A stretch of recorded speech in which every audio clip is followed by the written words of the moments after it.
Hello everyone. Let us discuss how to construct an achievement test in the topic construction of achievement test. Now when we talk about achievement test, it refers to any test which is administered to understand how much the students have understood the concepts which were taught during an academic year or during a semester. So achievement test is defined as any test which is designed to assess the achievement in any subject with regard to a set of predetermined objectives. Let us look at some of the major steps which are involved in the construction of achievement test. So these steps are the ones which we would follow while constructing an achievement test, which involves planning of a test, preparation of a design for the test, preparation of the blueprint, writing of items, preparation of the scoring key and marking scheme, preparation of question-wise analysis. So these are certain steps which are involved in the construction of achievement test. Certain terms like blueprint, items, scoring key, marking scheme and question-wise analysis are the technical terms about which we will learn in detail as we proceed. So let us start understanding how to construct an achievement test and what are the steps that we need to undertake. Now the first step is planning of a test. So you need to know the objective of the test first. For what reason are you giving the test or administering the test? And you also need to determine the maximum time and maximum mark that you will assign for the test. So if you have a test of 1 hour, if it is for 1 hour, for how many marks it would be? So like that you have to design or plan for a test. Now the second step is preparation of a design for the test. Now when I talk about a design, it is nothing but the factors that will be considered in the test. For example, the weightages that will be given to 4 categories which include objectives, content, form of questions and difficulty level. So while we are preparing a design for a test, we need to look into these 4 major weightages. The first one, which reads weightage to objectives, then weightage to the content, weightage to form of questions, and weightage to difficulty level. So let us see in detail what are each of these weightages. So the first one, that is a weightage to objectives. So when we are planning or designing for a achievement test, first thing that we need to look at is the weightage to objectives. So this indicates what objectives are to be tested and what weightage has to be given to each objective. So when we will be writing weightage to objectives, we need to have a table of 4 columns. The first column will involve serial number, second one objectives, third one will include marks, and the fourth one is the percentage. So these objectives are nothing but the levels of revised Bloom's taxonomy. So we have to determine how many marks are we assigning to each of these levels. So the first level, that is remembering level. So how many questions will be of remembering type? So you need to give marks for that or assign marks for that particular objective. Second objective is understanding. For understanding, how many questions are there which will test understanding of the student and how many marks do we want to allot? Same thing for applying. So how many applicative type of questions? Next is how many analyzing kind of questions. The fifth one is evaluating. So how many questions related to evaluation level will be asked and how many questions related to creating. But it is also important for all of us to note that a question paper need not have objectives of all these 6 levels because sometimes a question paper might not have questions of creating, evaluating, analyzing. Most of the times the objectives which are referred or maybe are used in the question paper refers to only the first three objectives, sometimes creating, analyzing, that is remembering, understanding and applying. So if you even have 3 objectives, you need to give marks accordingly based on the number of maximum marks you have assigned for the test. Moving ahead, let us see what is weightage to content, which is the second category. Now weightage to content indicates the various aspects of the content to be tested and the weightage to be given to these different aspects. For example, you will have certain topics on which you will be assessing the students. So you need to mention those topics in this table. which again has 4 columns, namely serial number, content, marks and percentage. So in place of objectives, here you need to write content, and content would include the topics on which the questions are asked. So for each topic, how many marks have you allotted? That will be mentioned in the third column. Moving ahead, let us see what exactly is the third criterion, that is weightage to form of questions. So weightage to form of questions indicates the form of the question to be included in the test and the weightage to be given to each form of question. Now, which are the different forms of questions we can refer to? As we have seen in our previous videos, we discussed the 3 different types of questions, or we can call them forms of questions, which are objective type, short answer type, and essay type. And we know very well which questions can be called objective type, which questions can be called short answer type, and which can be called essay type. So we need to assign marks in this particular table which is presented here and see how many objective type of questions would I ask in the test, how many short answer type questions will be asked, and how many essay type questions will be asked, and accordingly allot marks to each of this form of question which will make the total. So far we have seen how to give weightage to the objectives, which refers to the levels of revised Bloom's taxonomy. Second is weightage to the content, so which topic is given how much importance, which unit will have a more number of questions.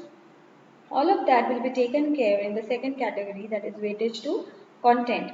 And the third category gives weightage to the form of questions, in the sense what kind of questions that will be asked. Again, in the form of questions, we have objective, short answer, and essay type. Moving ahead, the last level, that is weightage to the difficulty level, which indicates the total mark and weightage to be given to the different level of questions. Now when we talk about difficulty level, we can categorize difficulty level into 3 types, that is easy, average and difficult. So how many questions would you consider easy, how many questions average, and how many questions difficult? And you also need to take care that you draw a table like this, and by mistake I have written form of questions. So here in place of form of questions, difficulty level should be written. So please take a note of this. So when you write weightage to difficulty level, the second column will have difficulty level, which is again categorized into easy, average and difficult, and for which the marks are allotted. And mostly average questions are allotted more marks because we need to set a paper which is not too difficult, not too easy. Now, so far we have seen the 2 steps which are involved in the construction of achievement test.